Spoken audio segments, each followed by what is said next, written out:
فأنا ناصح لإخواني بالصدع بالحق، تبيض وجوههم. السكوت في مسألة الحزبية يضرها، فاصدع بما تؤمر وأعرض عن المشركين. سلامي على دماج ورجالها والشيخ يحيى ودار العلم يا سعد بانيها.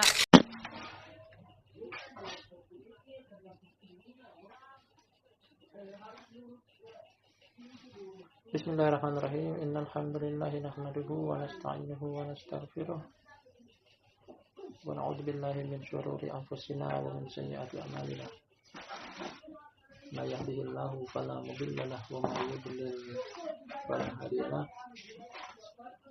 Asyhadu an la ilaha illallah wahdahu la syarika lahu wa asyhadu anna Muhammadan 'abduhu wa rasuluhu sallallahu alaihi wa ala alihi wa sahbihi wa man tabi'ahum bi ihsanin ila yaumil qiyamah.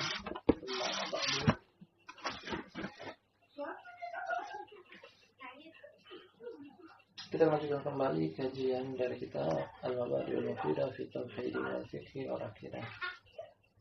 Pada pertemuan ketiga kali ini, prinsip-prinsip dasar yang bermanfaat dalam pengesahan Allah, dalam fikih atau pemahaman, serta dalam ideologi.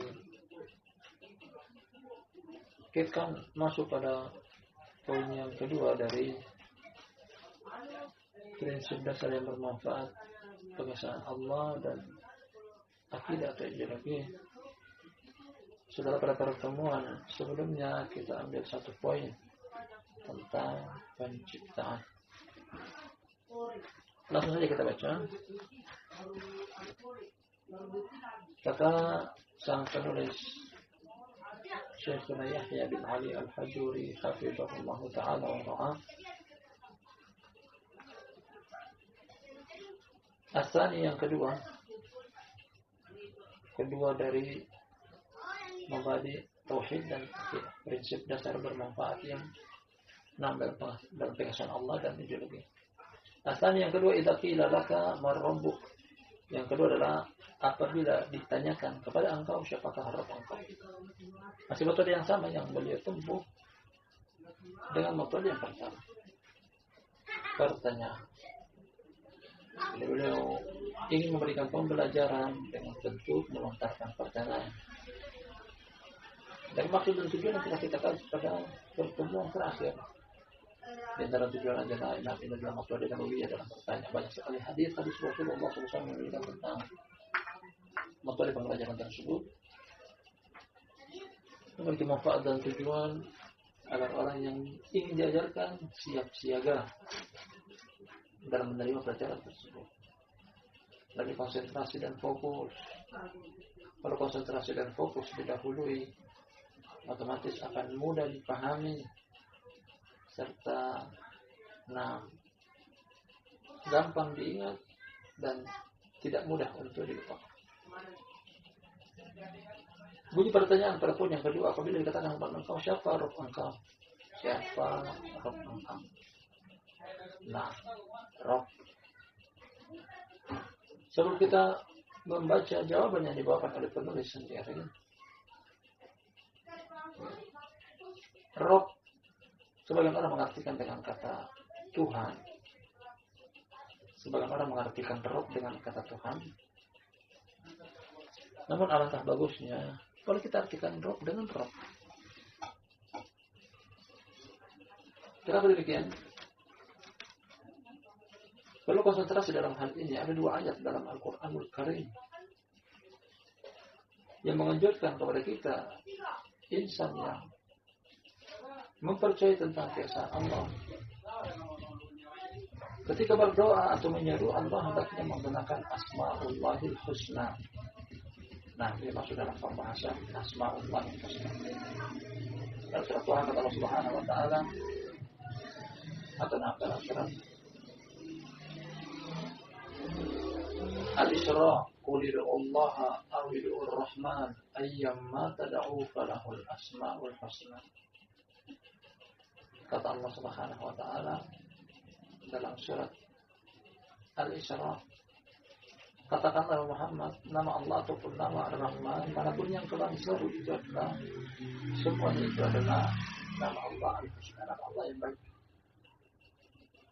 Kemudian ada juga dari ayat yang berbeda kata Allah Subhanahu wa taala, walillahil asmaul husna fad'uhu biha. Milik Allah lah nama-nama yang baik, maka serulah dia dengannya. Serulah dia, serulah Allah, panggillah dia, berdoalah kepada dia. Nah, dengan nama-nama Allah Al-Husna. Dua ayat ini serta ayat-ayat yang lainnya menganjurkan kepada kita kalau menyeru Allah, kalau berdoa kepada Allah, hendaknya dengan nama Al-Husna, nama Allah Al-Husna. Kemudian apa makna husna? Apa arti kata dari husna? Husna, nah, atau baik. Nama Allah yang baik harus terpenuhi pada dia salah satu dari 3 kriteria ini. Karena nama Allah akan terbilang baik, akan dikategorikan baik, terpenuhi salah satu dari 3 syarat. Yang pertama adalah dengan lafaz Al-Quran.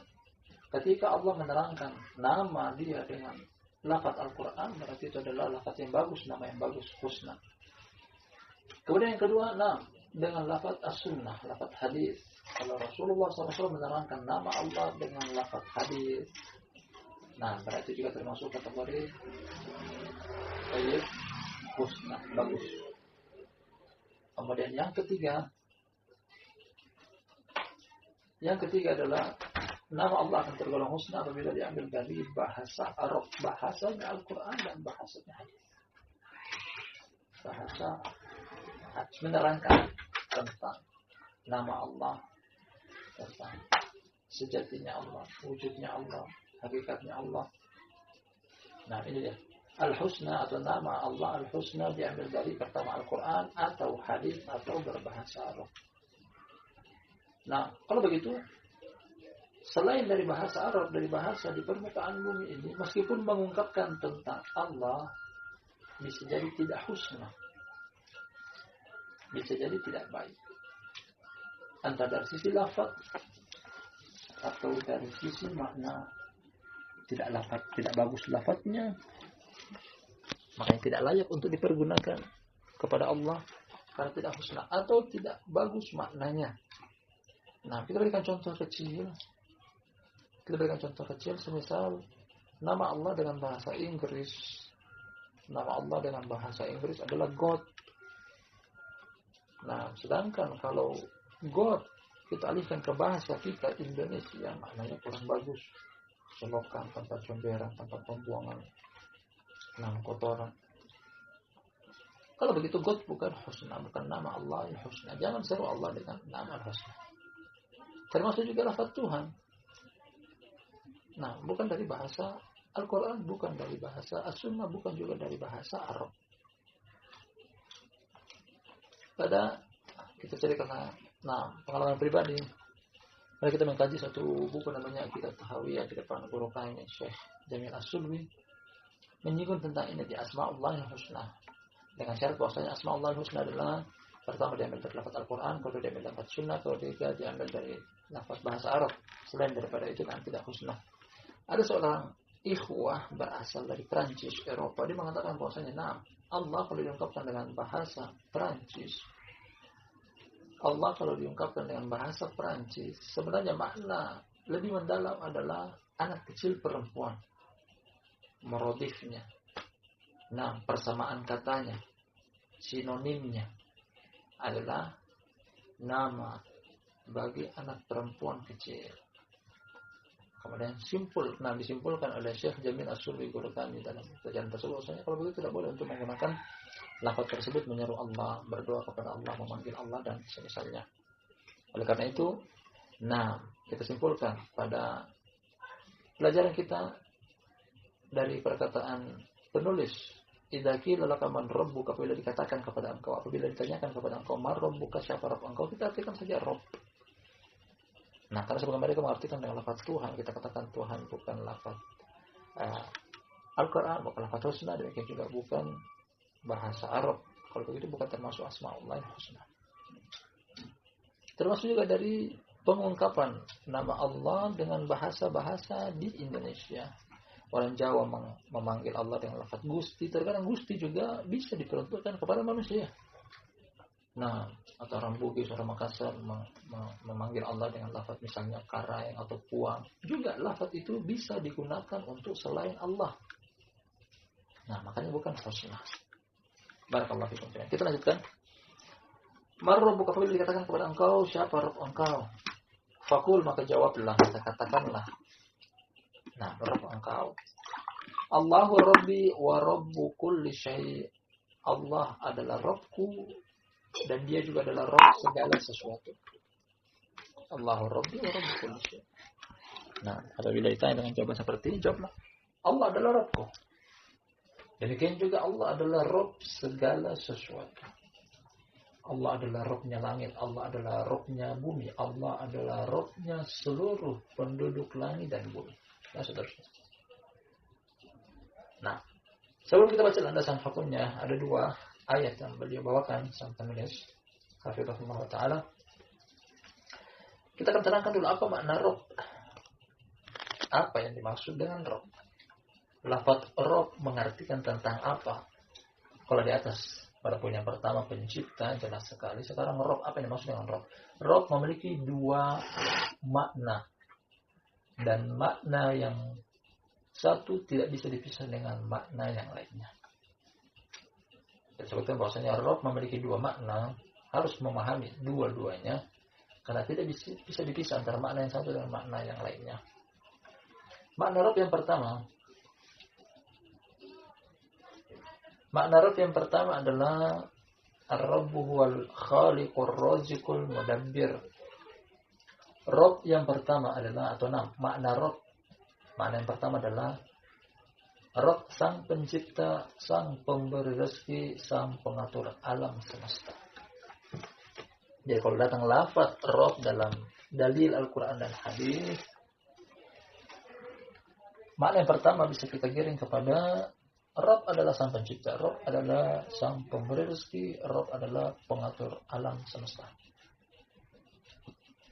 Rata-rata dalilnya seperti Alhamdulillahirabbil alamin, segala puji bagi Allah, dia adalah Rabb alam semesta. Makna Rabb alam semesta, dia adalah pencipta alam semesta, pemberi rezeki kepada alam semesta, pengatur alam semesta, dan seterusnya. Nah, ini makna Rabb yang pertama. Silahkan mengartikan makna Rabb yang pertama. Nah, dari dalil yang datang dari Al-Quran dan hadis dengan makna ini. Kepada makna Rabb yang kedua, dan ini juga penting, tidak bisa dipisah dengan makna yang pertama tadi, karena tanpa makna yang kedua, nah kita akan singgung nanti, tanpa makna yang kedua, nah makna yang pertama tidak ada manfaatnya. Makna Rabb yang kedua, makna Rabb artinya adalah marbubun, ma'budun. Makna Rabb yang kedua adalah marbub, artinya ma'bud, yang diibadahi. Makna Rabb yang kedua adalah diibadahi. Nah, makna Rabb yang pertama, sang pencipta, sang pemberi rezeki, sang pengatur alam semesta. Makna Rabb yang kedua, yang diibadahi. Kalau gitu kita kembali pada matan, pada poin kedua. Apabila dikatakan kepada engkau, Mar-Rabbuk, siapa Rabb engkau? Siapa pencipta engkau? Siapa pemberi rezeki kepada engkau? Siapa pengatur alam semesta? Nah, fakul maka jawablah, Allahu Rabbi, Allah adalah penciptaku, Allah adalah pemberi rezeki kepadaku, Allah adalah pengatur aku dan mengatur kehidupanku. Wa Rabbu kulli syai'. Sekaligus juga Allah adalah Rabb segala sesuatu. Allah menciptakan segala sesuatu, memberikan rezeki kepada segala sesuatu, mengatur segala sesuatu. Ini makna Rabb yang pertama. Kemudian makna yang kedua juga adalah Rabbi, Allahu Rabbi, Allah yang aku sembah, Allah yang aku ibadahi. Dan semuanya mustaqim, semuanya lurus. Kita katakan tidak bisa dipisah satu sama yang lainnya. Karena makna yang kedua memiliki keterkaitan erat dan yang pertama. Kalau hanya memahami Allah dengan makna yang pertama, orang-orang musyrik di zaman jahiliyah yang Nabi SAW diutus kepada mereka pun masih kafir. Kalau hanya memahami Rabb dengan makna yang pertama, orang di luar sana yang kita ketahui. Nah, mereka meyakini kalau ditanya, tanya kepada mereka, siapa pencipta kalian? Allah. Siapa yang berikan rezeki kepada kalian? Allah. Siapa yang mengatur kehidupan selain Allah? Tapi apakah mereka mendapatkan makna yang kedua? Apakah mereka beribadah kepada Allah? Belum tentu. Belum tentu. Sebagaimana yang dilakukan oleh orang musyrik di zaman Rasulullah Shallallahu Alaihi Wasallam. Wala in sa'altahum man khalaqas samawati wal ardh wa sakhkhara asy-syamsa wal qamara la yaqulunna Allah. Wahai Muhammad, tanyakan kepada mereka, yakni penduduk kota Makkah, kufar Quraisy. Nah, siapa yang menciptakan langit dan bumi? Siapa yang menciptakan malam dan siang? Yang menggerakkan matahari dan bulan? La yaqulun, mereka mengatakan Allah. Tapi ternyata masih diperangi oleh Rasulullah SAW, bahkan dijadikan musuh. Karena kenapa? Mereka tidak menandakan makna Rabb yang kedua, yakni mereka tidak beribadah kepada Allah saja satu-satunya. Bahkan mereka menyembah berhala. Menganggap berhala bisa mendatangkan rezeki, berhala bisa ikut mengatur alam semesta, berhala bisa ikut menciptakan. Makna yang pertama, mari kita keterangan dengan makna yang kedua. Hanya memahami Allah dengan Rabb, memahami Rabb dengan makna yang pertama belum cukup. Harus mendatangkan makna yang kedua. Mudah-mudahan bisa dipahami dari pembahasan yang pertama-tama ini. Kita baca dulu. Kata Syekh Yahya Hidayatullah Ta'ala sang penulis, wa dalilu qaulullahi ta'ala, landasan hukumnya adalah perkataan Allah yang Maha Tinggi. Qul aghairallahi abghi rabban wa huwa rabbu kulli syai'. Katakanlah ya Muhammad, apakah selain Allah yang aku harap menjadi Rabb, padahal dia adalah Rabb segala sesuatu. Kita ulangi terjemahan dari ayat surat Al-An'am. Wahai Muhammad, katakanlah kepada mereka, apakah selain Allah aku akan jadikan dia sebagai Rabb, padahal dia adalah Rabb segala sesuatu. Yang menjadikan selain Allah sebagai Rabb bukan beriman. Nah, dengan dua makna yang tadi kita telah terangkan di depannya. Kalau Allah dengan makna Rabb tidak disembah, berarti kafir. Sebagaimana juga hanya meyakini Allah pencipta, pemberi rezeki, pengatur alam semesta, namun tidak diibadahi, tidak datangkan dengan makna Rabb yang kedua, juga tergolong kafir. Ini kalau kita artikan secara bebas dengan arti kata Rabb di depan tadi, Qul aghairallahi abghi rabban, katakan Muhammad, apakah selain Allah aku akan jadikan sebagai Rabb? Apakah selain Allah aku jadikan dia sebagai pencipta? Apakah selain Allah aku akan jadikan dia sebagai pemberi rezeki? Apakah selain Allah aku akan jadikan dia sebagai pengatur alam semesta? Tidak, kata Nabi SAW, tidak. Jawabannya adalah tidak. Wa huwa rabbu kulli syai', karena dia adalah Rabb segala sesuatu, karena dia adalah pencipta segala sesuatu, dia adalah pemberi rezeki kepada segala sesuatu, dia adalah pengatur segala sesuatu. Wa huwa rabbu kulli syai', dan dia adalah zat yang pantas untuk diibadahi oleh segala sesuatu. Nah, jadi kedua makna Rabb hendaknya kita pahami dengan pemahaman yang mendalam. Kedua-duanya tidak bisa dipisah satu sama yang lainnya. Kita baca yang kedua. Wa qauluhu ta'ala.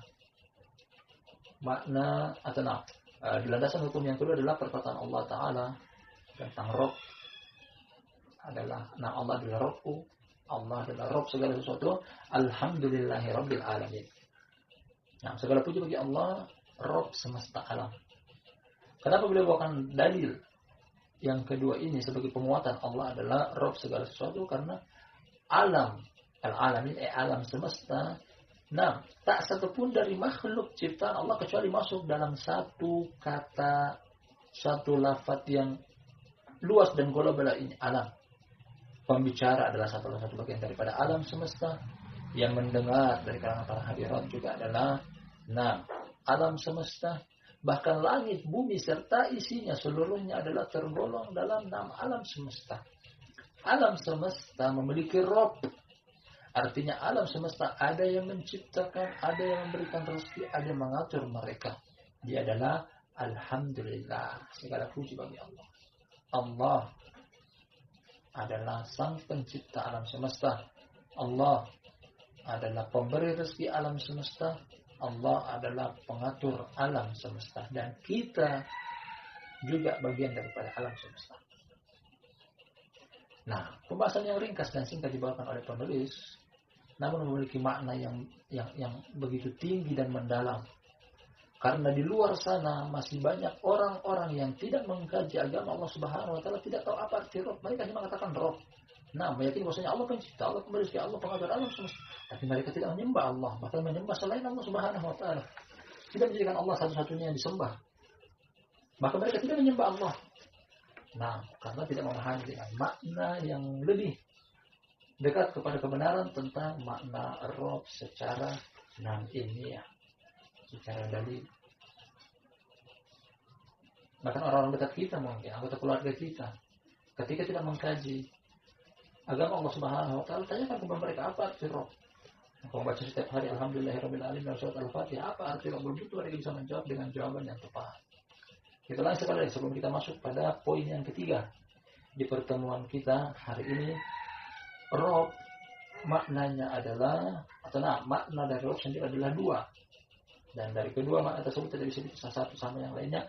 Makna Rabb yang pertama adalah pencipta, pemberi rezeki, pengatur alam semesta. Nah, kemudian makna Rabb yang kedua adalah diibadahi. Diibadahi. Kita menjadikan Allah sebagai Rabb kita menjadikan Dia adalah Sang Pencipta kita, Dia adalah Sang Pemberi rezeki kepada kita, Dia adalah pengatur kita. Sekaligus Dia kita jadikan sebagai satu-satunya zat yang kita ibadahi dan sembah.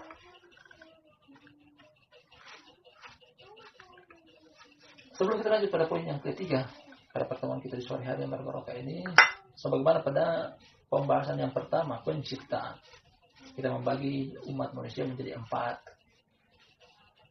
Pada pemahaman tentang Rabb, kita juga bisa membagi manusia menjadi beberapa. Nah, membagi manusia dalam pemahaman mereka tentang Rabb, menyikapi Rabb, kita bisa membagi manusia menjadi beberapa. Yang pertama adalah meyakini adanya Rabb, tapi Rabbnya bukan Allah. Meyakini adanya Rabb, tapi Rabbnya bukan Allah.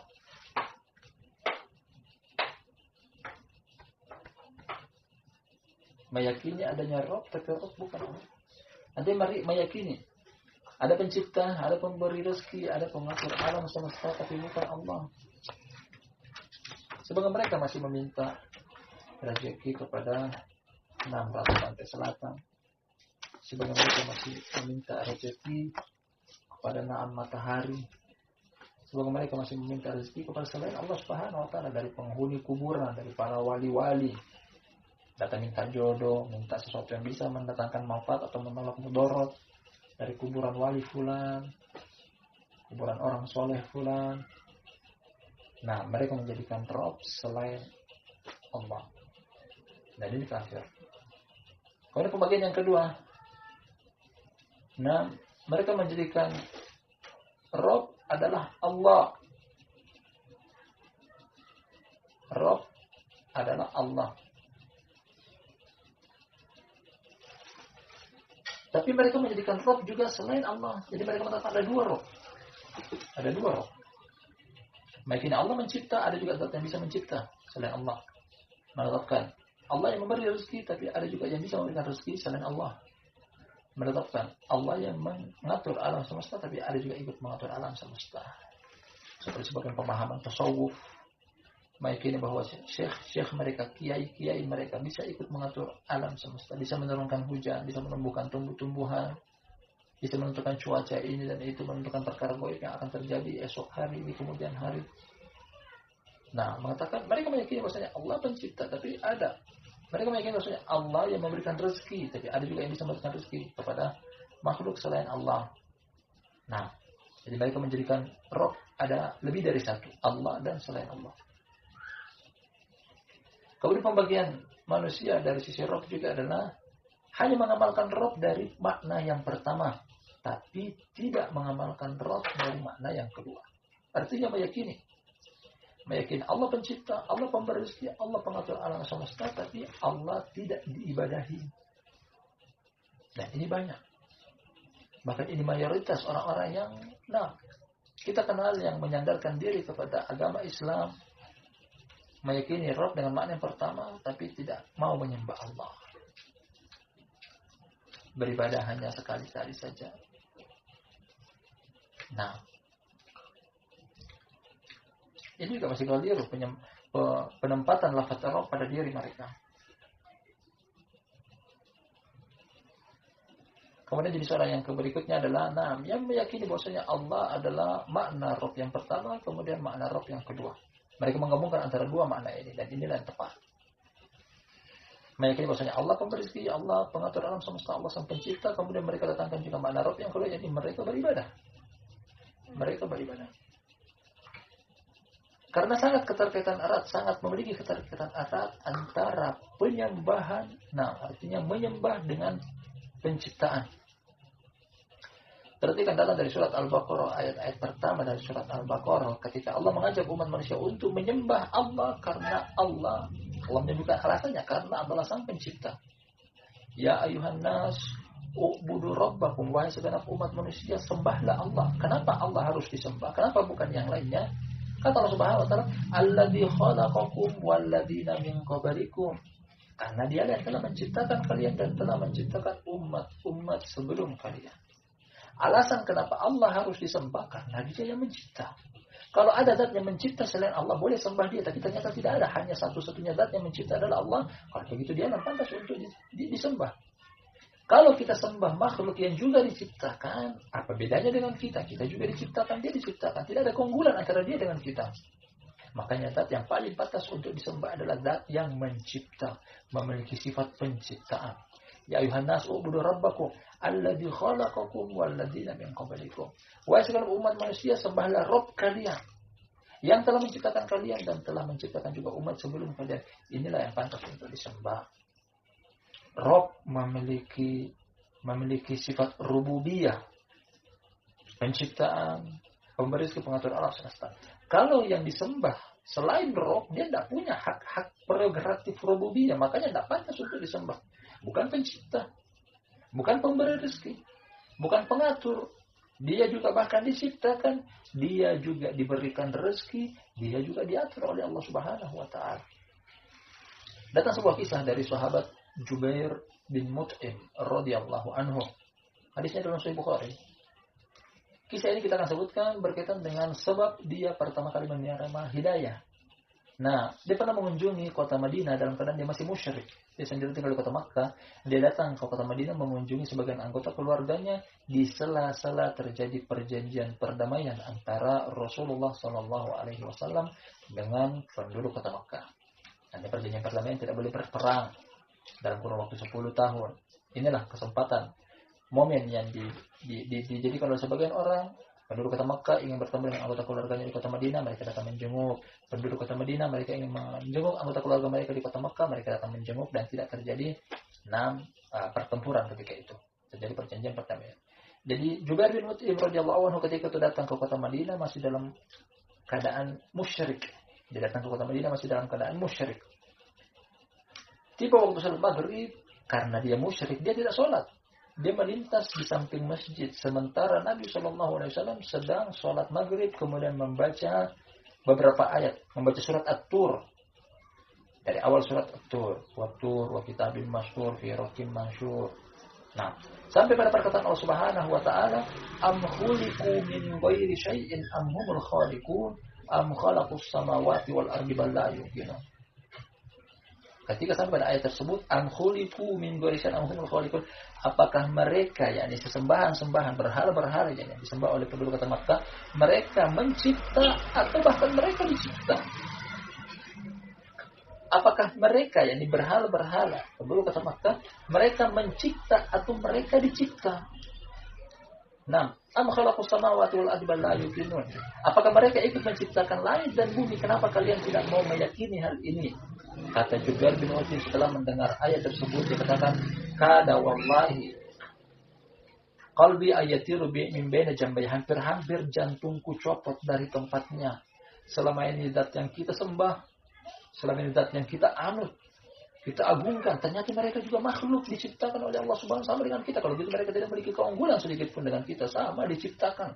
Mereka tidak punya hak prerogatif penciptaan. Mereka tidak punya hak juga untuk memberikan rezeki. Mereka juga tidak punya hak untuk mengatur alam semesta. Kalau begitu selama ini kita bodoh, kita jahil, menyembah zat juga yang diciptakan.